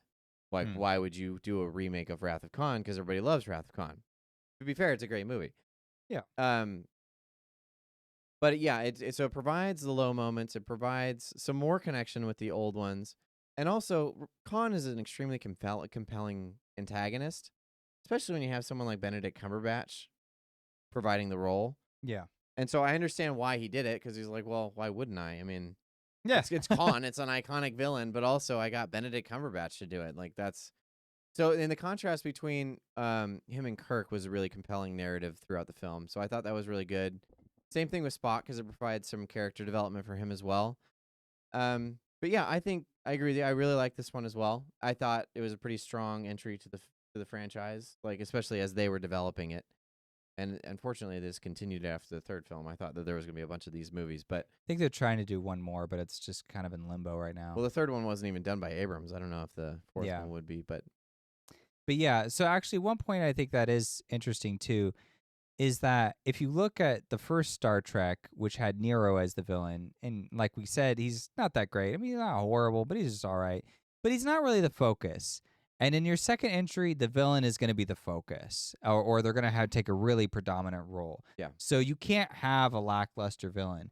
And even when we look at the third movie, Star Trek Beyond, just briefly, the villain in that is also not that great. So the best of the three is this one with Benedict Cumberbatch playing Khan. So if you're like, oh, it's just like remake of Khan, it's like, well, it also is the one with the best villain. Yeah. So pick your poison. Now, I'm not saying that justifies it in any way. Like, yeah, sure, maybe they should have gone with something new. But if you're not, like, I guess, if you don't have that story laid out for you, then you might get into some messy territory. For me, I don't care. I think it's fine to do Wrath of Khan over and over and over because I think the reiterations of it, they're all different from each other. They all feel like unique and they add something new to the conversation. There's some things like about Nemesis, I don't like the final spaceship battle too much because that's like the exact sequence of events. Whereas like in other things about it though are interesting, like being raised under different circumstances, would you be a different person?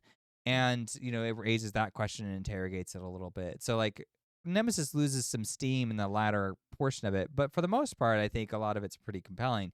And this was kind of how I feel about this one. Like I like how Khan is introduced as a different kind of figure initially, and there's a lot more mystery surrounding him. And there's the whole torpedo thing, like, and the reveal that they're actually like containing like his other people in hypersleep, excuse me, or cryosleep, and then you get the big reveal that Starfleet is actually collaborating with Khan to some capacity, and that there's corruption within Starfleet.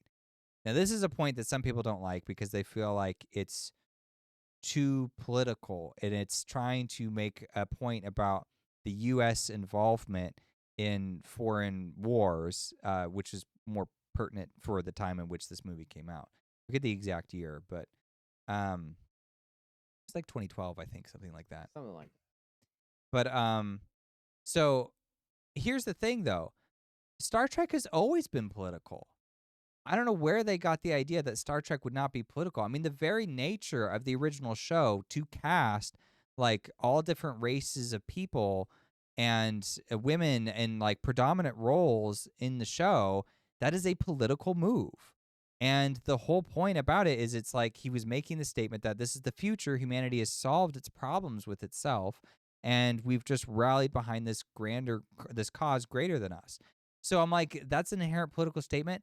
And also, like, there were plenty of Star Trek episodes that dealt with like espionage or like political negotiations, like the one you brought up, where it's like these two planets are at war with each other, but it's all digital warfare, and then everybody has to walk into these chambers and incinerate themselves if they get targeted. It's just like a random number is chosen. Right. Kind of dark, but hilarious. Yeah, and he has like, to convince him out of it. He's like, "There's no point to wasting lives like this." And it's like, "Well, we have to honor it. This is the system. We have to honor it."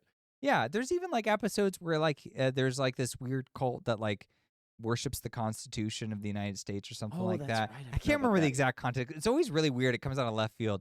But like, yeah, this nonsense that Star Trek is not political, that's ridiculous. Because if there's one thing this movie does better than the original, is that it's a little bit more progressive, because the first one isn't really. The first one is just like a nice nostalgia run in Star Trek stuff. Yeah. I think it's really I think it still has value because it revitalizes the franchise and gets people interested in Star Trek and propels us into like a new vision. But that's not really progressive. It doesn't really do anything that was like, oh, like what a big shocker to like really make us think about life. Whereas this one, the fact that it tried to bring in those elements, I think that's a good move. I think that makes sense. Why would you not? Like, you're Star Trek. You need to boldly go. What's this like a weird degree of like Star Trek? The worst thing it could be is complacent and just give us stories to make us feel good about ourselves. Like, it should actually challenge us.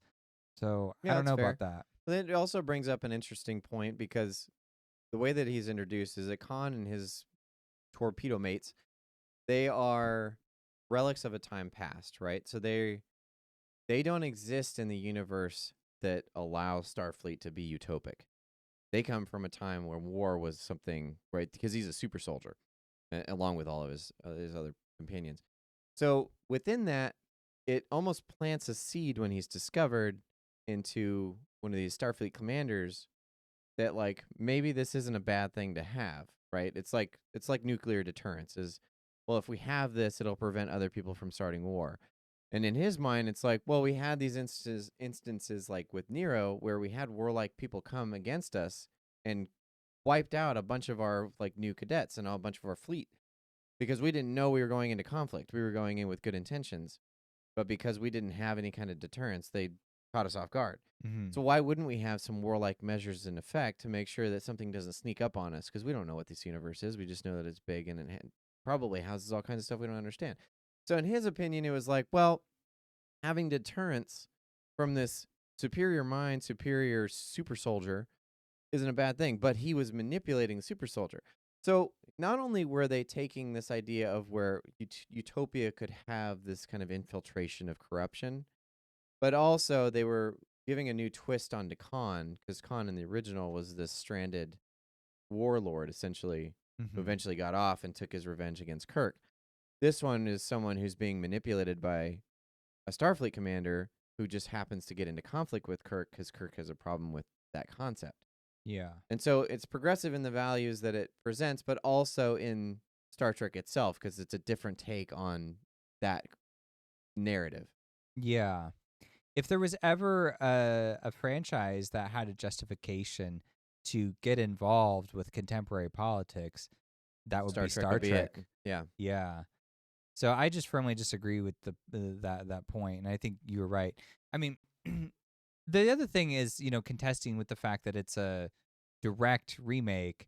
Was there anything else about that you wanted to say? Because I know a lot of people don't like that. Like they hate the fact that it's Kirk goes into he has to go and like save everybody on the ship, but then he sacrifices himself and dies. But in the in what was it in the original Wrath of Khan, it's Spock that does it, Yeah. and so everyone's like, "Oh, you were so clever, you reversed roles," and I'm like, "Yeah, it's a remake. You reverse roles to do something a little different because it's not exactly a remake because there's a lot of new stuff that's being added to it, but you are still trying to more or less faithfully follow the Wrath of Khan storyline.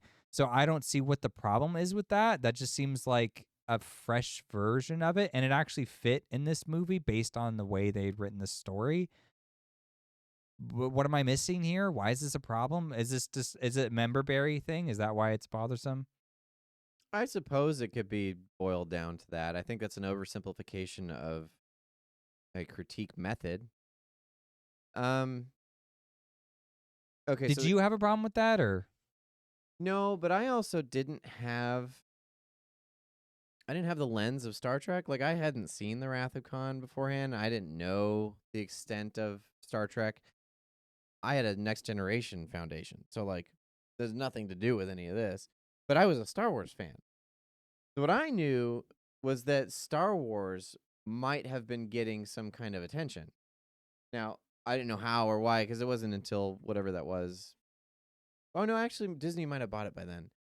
Hmm. But I think 2015 was Force Awakens release. okay? And so a lot of people were talking about Abrams as a potential Star Wars director. And so when I saw this movie, I was like, "Oh, this is like a resume for Star Wars if anything else. Like this is, action-packed and sci-fi and like A and it good, has compelling villain kind of yeah, very stuff. compelling characters. Like this is all stuff that would fit in Star Wars, so I was very interested in that. But no, I think so to contrast that point specifically, if I remember correctly, in Wrath of Khan, when Spock gives his life, and there's reasons for both, I suppose, but he makes the logical decision. That's where the original line comes from: "The needs of the many outweigh the needs of the few," which I disagree with philosophically, but whatever. So when he's in there, he's sacrificed himself in order to save the crew. That's an emotional decision, but it's also a logical one. And his primarily is just a logical one, but it affects Kirk emotionally. So he's the one that goes out and takes his revenge on Khan because of that. They swapped this because now it's expanding on a previous idea that the previous film, or an idea that the previous film established, and that's that Spock is half human, half Vulcan. He is emotional. He's maybe even more emotional than humans, but he's able to control that. And that's something his father establishes with him. So when this happens, it actually, in my opinion, makes more sense is that Kirk sacrifices himself because of what his father did, for one. So it's kind of a natural progression. But also, he's someone that knows that a captain will go down with his fleet in order to save his Yeah. his crew. Spock is the logical one that now will break further into his emotions because he loses his friend, which will be a compelling push into going and facing Khan. Not only does he have the capability to do so, because Kirk just doesn't, he has nowhere near the capability physically to go against Khan, but it pushes Spock narratively. So it reaffirms their connection for Spock and Kirk, but it also pushes Spock further into the human realm in order to go against Khan because he loses a friend. So he establishes grief, he establishes anger, but then he's the one that's able to prevent himself from killing Khan in order to save Kirk because he's logical enough to pull away from that anger in the last moment. So there's a lot of ways that like you can justify it in telling the story, and I think it's probably a better decision to not do it point for point like the original one because you can tell different narratives from a different angle. And that's what I think they were trying to do is they were trying to shift the angle because it's like, well, this isn't Wrath of Khan, this is Into Darkness. But it has elements of Wrath of Khan in it. Yeah. And it has characters from Wrath of Khan. So in that way, like I think that was an interesting way to just look at it different. And that's what I think they were trying to accomplish. Does that make sense? That does. Okay. That's a really good point. Yeah, and I think I totally agree with that. I don't see why it's so much of an issue. Because the accusation is that it's lazy, but I especially with what you're describing. It could be, but I Yeah. think if you're okay, so let me put this in like a Hollywood standard as much as I know it. Producer comes up to me and says Star Trek was really successful. 2009 one. 2009 was really successful. Brought in a bunch of money. Abrams, let's do it again. This time we want Khan. Khan was really successful back in the time. And Khan's going to put a lot of butts in seats. So now I'm constrained to write a Khan story. Okay. I don't really want to, but I guess I'll do it. Now, I don't know if this is what happened, but this is speculative. Because I know that the Hollywood overlords are going to have a lot of say in what I can do creatively. Sure. As opposed to what I just want to do to progress the story of Star Trek. And, like, there's a give and take and there's a balance there. So it's not all bad. It's just, creatively it's going to step on toes. So if I'm constrained within this, knowing that I'm going to have to not only provide another successful film, but also pull in something that I know is probably going to be controversial, what do I do with that? Probably something like this, where I'm like, I'm going to make it different enough to like have my own spin, but also to not be accused of just a direct remake, because they have other elements in there. One of the things that kind of proves my point a little bit more is that Pike is killed pretty early in this film, and Spock is the one that's next to him, and he mind melds with him and experiences death firsthand. Yeah. And he experiences the fear that goes with that, and that helps develop his character. So this movie really goes into Spock's character and his like dichotomy a little bit further. Because it does that, and then does the thing with Kirk at the end, because he sees Kirk die, and he knows what Kirk has gone through because he experienced it with Pike. So now he's got an emotional connection there, and it affects his relationship with Uhura, which is developed through the film as well. Yeah. And so it really does a lot to establish those three even further than it did. So it does have a progression from the first one. It does have a lot of faithful nods to the original Wrath of Khan, but it also has an original take itself, as a movie. Like Into Darkness is its own film, and it does a pretty good job of having a tight script and relaying all those messages effectively. And I don't think it's counterintuitive to Star Trek as a whole either. So. Yeah. Yeah, I'm with you 100%. I think you're spot on with that. Yeah, because you're right. Like, and just thinking of other things too, like he has a brief moment where he calls Leonard Nimoy, which he shouldn't do. That I think was a lazy idea. You already did that in the first movie. Just move on. We already did it. But at the same time, I do like how Spock is reaching out, because it is his idea about lying about the torpedoes. Yeah. Because they are torpedo, or they're not actually. Are they fireable? I can't remember if they're fireable. Yeah, they are active. It's his threat. He's like, if you do anything out of line, I'm just going to torpedo those guys and just blow them all up. Right. But then he says, like, there's some kind of negotiation, and then he convinces him. He's like, okay, well, we'll relent, and you can have the torpedoes, and then you'll let us go. And he's like, okay, fine. So Khan beams over the torpedoes, but then his people have already been extracted from him, and then he detonates and blows them up. And that was like a clever play on Spock's part. It was manipulative and conniving, and everyone's surprised. And he's like, the logical thing is to like win this conflict, right? So that we live. And so I'm recognizing that to beat Khan, you have to play like Khan. Exactly. And I'm recognizing that, and like he's, from his interactions with Kirk and with humans, he's sort of becoming not necessarily more human, but he's learning how to use their tactics. And I think that's really fascinating and interesting to play. The one part about that, though, I don't think I like as much is I don't like that they removed the people from the torpedoes. Now, this is a crazy move, but again, Star Trek is, if it's about progress, I think it needs to challenge those buttons. And so I would say, especially with the benefit of hindsight, be like, they need to be in the torpedoes, like his people. and he needed to just Dark. detonate them with him. It's very dark, but you said the title was Into Darkness. Yeah. So that that would be would've the been- consequence. That would have been a closure to the arc of Spock going through the emotions, right? Now having to make a difficult decision, but based on logic. Right. Right. So let's reference another film we went over last year is Alien Romulus. There's a character in there, the android, that starts with one directive, he switches directives, and now he has a different objective. That as overall, that's what he has to serve, right?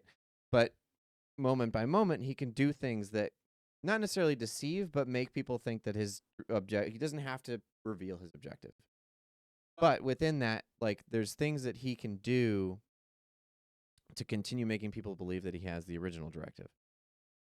And I've forgotten my point, but I'm trying. So within that, that's where I was going. The logical decision.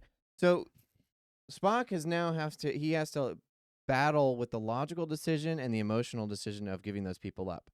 But his directive is now changed because he's gotten in touch with more of his human side. So his human side's going to be very I shouldn't kill all these people. These are people. They have nothing to say about this. But I'm going to just jettison them over. But he's going to use his logical brain to think, okay, these are all copies of Spock. Or not Spock. Or of Khan. Of Khan. Right. If I let them loose, that one man almost brought Starfleet to his knees.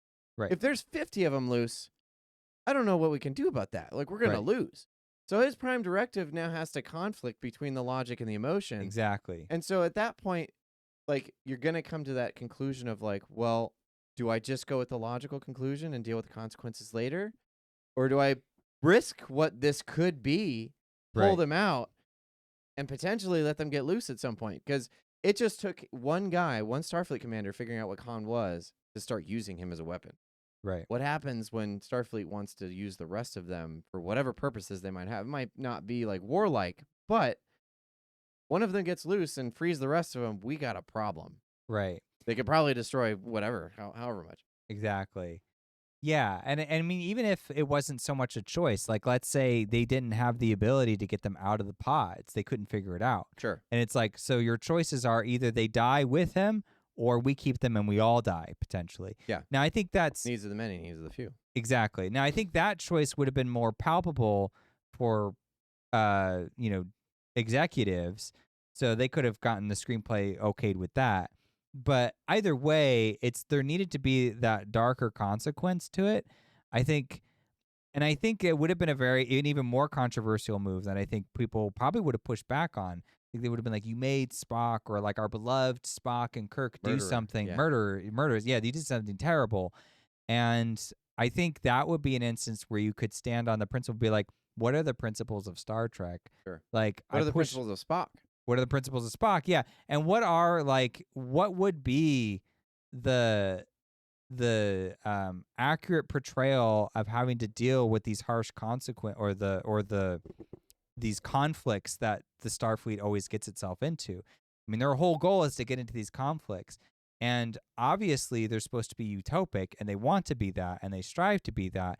But it's But at some point reality is going to come in and say, yeah, these ideals don't cover every problem. At some point, that human side, that fallibility enters the equation, which is fascinating because the human side is the one that defends the people in the pods, and the logical side says they have to go. But that also speaks to the larger narrative, right? It does. The dichotomy between Spock's Vulcan and human side does depict the larger narrative of utopia versus the unknown, right? The beyond, exactly. the unexplored. Right. Yeah, so I think that would have just really added something. And even if it wasn't well-liked in its day when it came out, I think it would have been more respected over time because that consequence would have really stuck with the viewer. Been ooh, you just took out all those people. That's 50 people on your conscience. Right. Holy cow. But that's an important philosophical question. What if you're presented with this problem? What do you do? What is the solution? What's the better of the two? It might have also been because this is when Spock is in command, right? Right.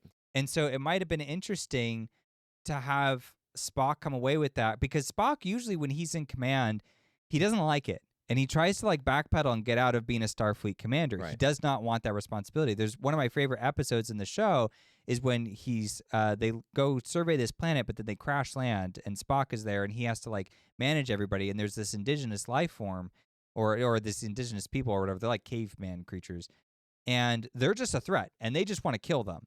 And Spock keeps trying to find this middle ground. He's like, okay, well, we'll just try to stun them, or we'll just try to negotiate or whatever. And everybody's like, dude, they're violent. They want to kill us. We have to defend ourselves. We have to just violently retaliate. That's our only means of survival. Like, they're too stupid. You can't interact with them. They just are. They're like, oh, and throwing like spears. Like, they're caveman. Like, we can't. And eventually, like, it slowly gets him to adopt. And when he comes out, he's like, I was just a bad commander. I didn't see the situation clearly. And everybody else was like, we saw it. We were humans. We were just looked at that immediately and was like, that's a threat. We need to protect ourselves. And it was it presents such an interesting question. And this could have been another one like that, where it's like you could sort of see, like, if you remove that human side, you tell it to shut up, you sort of take this dark conclusion. But it was like the right one somehow. Sure. You know? Well, when you're faced with no good option, you've got to choose the better of the two, even if it's a lesser of two evils type situation. Yeah. But you're right. I mean, it kind of chose to eat its cake and have it too. I was like, oh, okay. Yeah. So you get to blow them up, but you also get to protect the people. So everybody wins. And that's the Hollywood movie way, but that's not Star Trek's way. Right. So if you want to complain about anything in that movie, that should be the complaint. Which, everybody had the opposite complaint, but still. Well, I think that's everything, though, about the Abrams Star Trek movies. Overall, they're pretty decent, though. I mean, they're worth a watch. They're certainly a lot better than the Star Wars ones, which is coming soon. So, do you want to reiterate any of the remakes remake points, or should we just leave it there? And because I think we pretty much contextualize everything within that structure. Yeah. Is there anything you'd like to reiterate?